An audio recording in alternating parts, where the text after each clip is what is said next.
Chapter 25. Samuel died, and all Israel gathered themselves together and lamented him, and buried him in his house at Ramah. David arose and went down to the wilderness of Paran.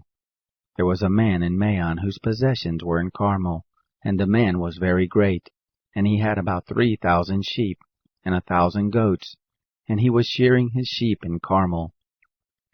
Now the name of the man was Nabal, and the name of his wife Abigail. And the woman was of a good understanding, and of a beautiful face. But the man was churlish and evil in his doings, and he was of the house of Caleb. David heard in the wilderness that Nabal was shearing his sheep. David sent 10 young men, and David said to the young men, Go up to Carmel, and go to Nabal, and greet him in my name. And thus shall you tell him who lives in prosperity, Peace be to you, and peace be to your house, and peace be to all that you have. Now I have heard that you have shearers. Your shepherds have now been with us, and we did them no hurt, neither was there anything missing to them, all the while they were in Carmel. Ask your young men, and they will tell you. Therefore let the young men find favor in your eyes, for we come in a good day. Please give whatever comes to your hand to your servants and to your son David. When David's young men came, they spoke to Nabal according to all those words in the name of David. Nabal answered David's servants and said, Who is David, and who is the son of Jesse? There are many servants nowadays who break away from their masters. Shall I then take my bread and my water and my meat that I have killed for my shearers, and give it to men who I don't know where they come from? So David's young men turned on their way and went back, and came and told him according to all these words. David said to his men, Put on your sword. They girded every man his sword, and David also grabbed his sword, and there went up after David about 400 men, and 200 stayed with the baggage. But one of the young men told Abigail, Nabal's wife, saying, Behold, David sent messengers out of the wilderness to greet our master, and he railed at them. But the men were very good to us, and we were not hurt, neither missed we anything as long as we were with them, when we were in the fields. They were a wall to us both by night and by day, all the while we were with them keeping the sheep.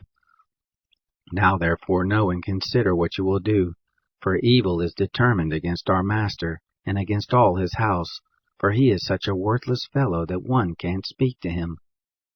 Then Abigail made haste, and took 200 loaves, and 2 bottles of wine, and 5 sheep ready dressed, and 5 measures of parched grain, and 100 clusters of raisins, and 200 cakes of figs, and laid them on donkeys. She said to her young men, Go on before me, behold, I come after you. But she didn't tell her husband Nabal. It was so as she rode on her donkey and came down by the covert of the mountain, that behold, David and his men came down toward her, and she met them. Now David had said, Surely in vain have I kept all that this fellow has in the wilderness, so that nothing was missed of all that pertained to him, and he has returned me evil for good. God do so to the enemies of David, and more also, if I leave of all that belongs to him by the morning light so much as one man-child. When Abigail saw David, she hurried and alighted from her donkey, and fell before David on her face, and bowed herself to the ground. She fell at his feet and said, On me, my lord, on me be the iniquity, and please let your handmaid speak in your ears. Hear the words of your handmaid. Please don't let my lord regard this worthless fellow, even Nabal, for as his name is, so is he. Nabal is his name, and folly is with him. But I, your handmaid, didn't see the young men of my lord, whom you did send.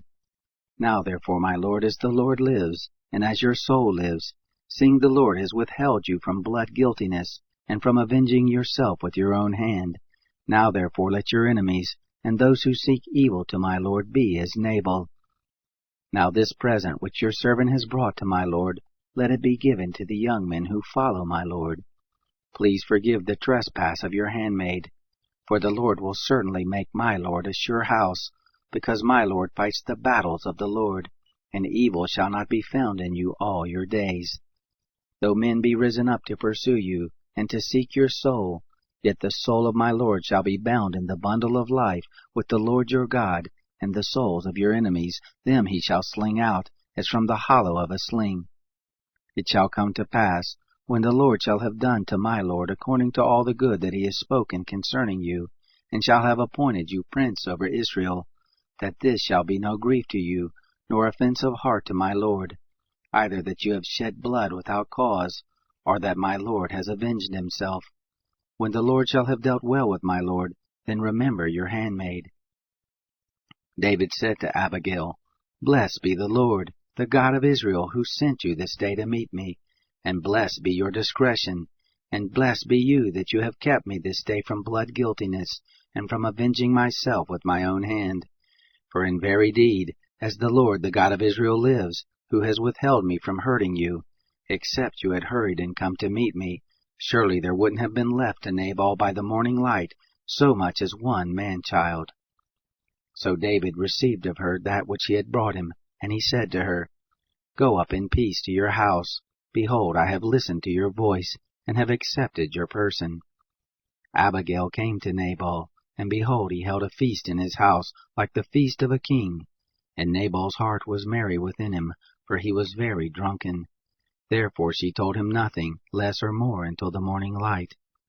It happened in the morning, when the wine was gone out of Nabal, that his wife told him these things, and his heart died within him, and he became as a stone. It happened about 10 days after, that the Lord struck Nabal so that he died.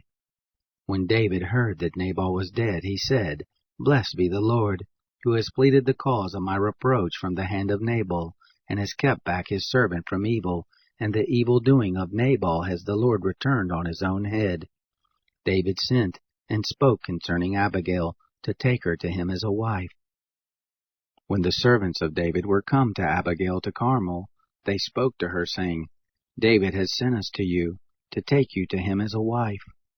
She arose, and bowed herself with her face to the earth, and said, Behold, your handmaid is a servant, to wash the feet of the servants of my Lord. Abigail hurried and arose, and rode on a donkey, with 5 ladies of hers who followed her, and she went after the messengers of David, and became his wife. David also took Ahinoam of Jezreel, and they became both of them his wives. Now Saul had given Michal his daughter, David's wife, to Palti the son of Laish, who was of Galim.